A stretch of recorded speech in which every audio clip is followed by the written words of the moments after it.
In Albuquerque, New Mexico, an elderly woman was severely burned when she spilled a cup of McDonald's coffee in her lap. An 81-year-old woman has been awarded $2.9 million after she sued McDonald's, claiming their coffee was too hot.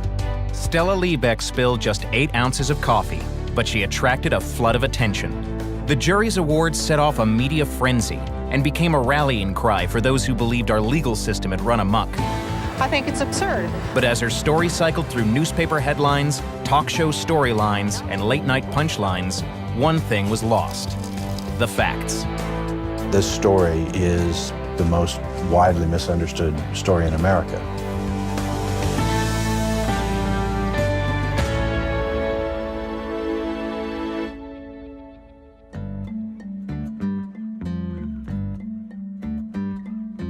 The public perception of it is Stella Liebeck won a lottery.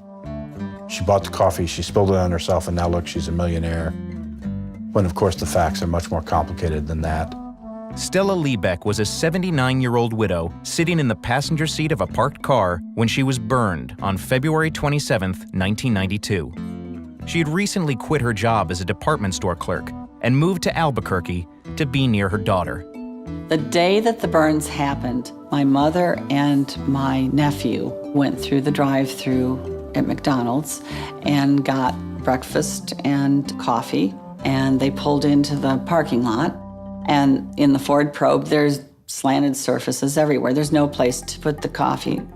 She put it between her knees and lifted the lid off, and in the process of doing that, spilled the coffee, and all of the hot liquid went into the sweatsuit that she was wearing and pooled in the seat. All I remember is trying to get out of the car. I screamed, not realizing I was burned that bad. I knew I was in terrible pain. The severity of the burns caused Stella Liebeck to go into shock, and her grandson immediately took her to the emergency room. She was burned over 16% of her body. 6% of the burns were 3rd degree.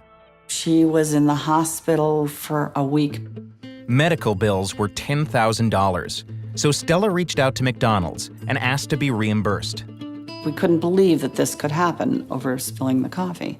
So we wrote a letter to McDonald's asking them to check the temperature of the coffee and to give recompense for the medical bills. And the response from McDonald's was an offer of $800.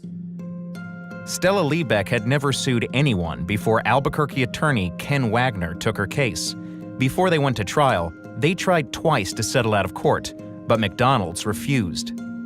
We bought a product, it was used as intended, it was unreasonably hot and therefore unreasonably dangerous, and those were the essential facts.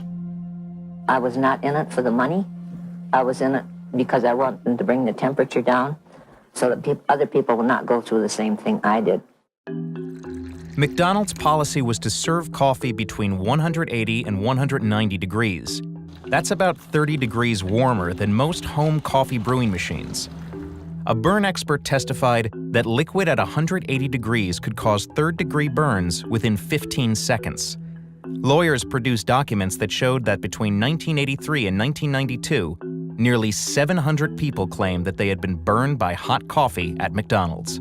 McDonald's was on big-time notice that they had a product that was dangerous and it was burning people. We argued that to the jury, that they were callous and indifferent in simply not turning down the temperature. An expert for McDonald's testified that burns are exceedingly rare, 1 for every 24 million cups of coffee served. They just said it's statistically insignificant, and we're not going to change what we do. People interact with hot beverages all the time in a fast food restaurant, and that doesn't necessarily mean that the restaurant is doing something wrong. Attorney Tracy Jenks tried the case for McDonald's and argued that Mrs. Liebeck bore personal responsibility because she spilled the coffee on herself, and that McDonald's coffee wasn't any hotter than the coffee at other fast food restaurants. She said the reason the coffee was so hot was because that's what customers wanted. McDonald's had a really, really strong reason for why they brewed their coffee at the temperature they did. It was an industrial standard based on the maximum extraction of the flavor and the maximum holding temperature. But the jury saw how liquid at that temperature can scald when they were shown graphic photos of Mrs. Liebeck's burned groin. The photos depicted where they had to graft the skin from the side of her legs to close the third-degree burn. And I think if people would have seen the severity of the burns, they would have realized it was not a laughing matter. After 7 days of testimony and 4 hours of deliberation, jurors came up with a comprehensive answer to a complicated case. They unanimously agreed to award Stella $200,000 in compensatory damages, but because she caused the spill, they reduced that to $160,000. Jurors set punitive damages to send the message to McDonald's to turn down the temperature of the coffee. I remember I could see Judge Scott going like this with his pencil, and I thought, oh, I hope he's counting digits on the verdict form. And he was. They based the amount on the revenue from 2 days of coffee sales, $2.7 million. The size of the award got the media's attention, but it overshadowed the rest of the story. Details of the case and the facts related to how the jury made its decision went mostly unreported. Several days after the verdict, I had news crews from France, Japan, Germany in my driveway wanting to interview me. I mean, I was stunned. After the verdict came in Wednesday, August 17th, the Albuquerque Journal ran the first story. The Associated Press and Reuters wire services then filed reports, and the story was picked up in dozens of newspapers worldwide. It became an international news event. But as the story's reach got bigger, the word count got smaller.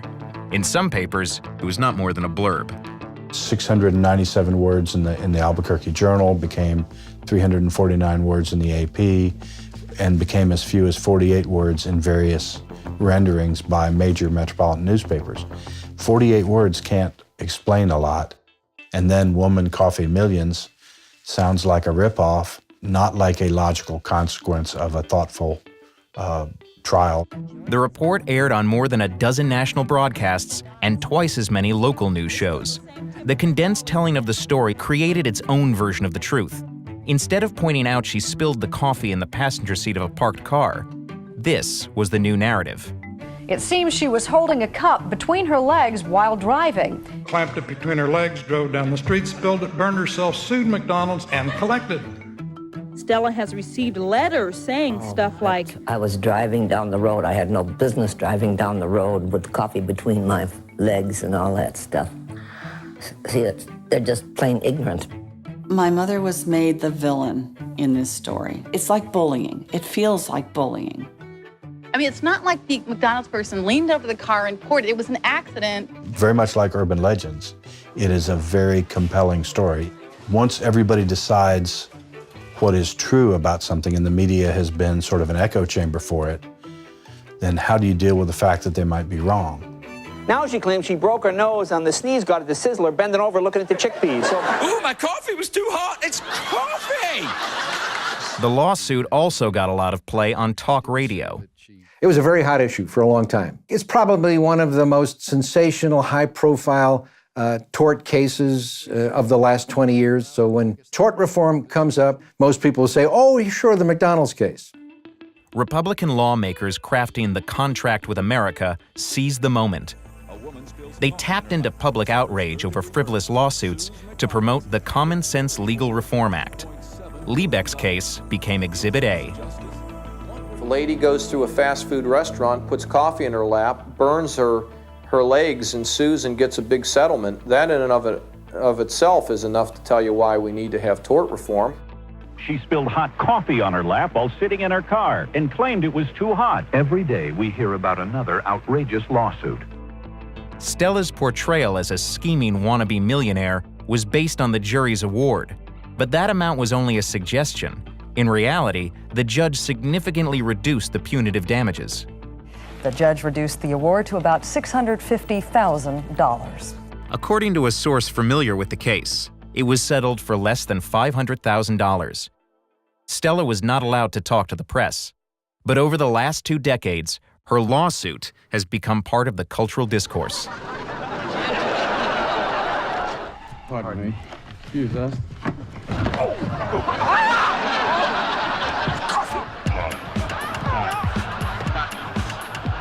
We got a chance? Do we have a chance? You get me one coffee drinker on that jury, you gonna walk out of there a rich man. Stella's daughter says that although over the years some stories have given greater context and a new perspective, such as the documentary Hot Coffee, her family is still haunted by a perception that doesn't seem to go away. Plasma getting bigger, Jesus getting smaller, spill a cup of coffee, make $1 million. I like Toby Keith, but he did The American Ride. It's gonna hit the shame. Do we have to keep living this over and over and over again? Man, it's hot. How hot is it? It's so hot, I poured McDonald's coffee in my lap to cool off. What people believe are the facts of this case and how deeply held those convictions are has become useful to attorneys. The case that became an example of juries being out of control is now used to screen potential jurors. It's a wonderful litmus test. If you're putting someone on a jury, you really have to know how they feel about this case to know whether they are open to the facts that you're going to present.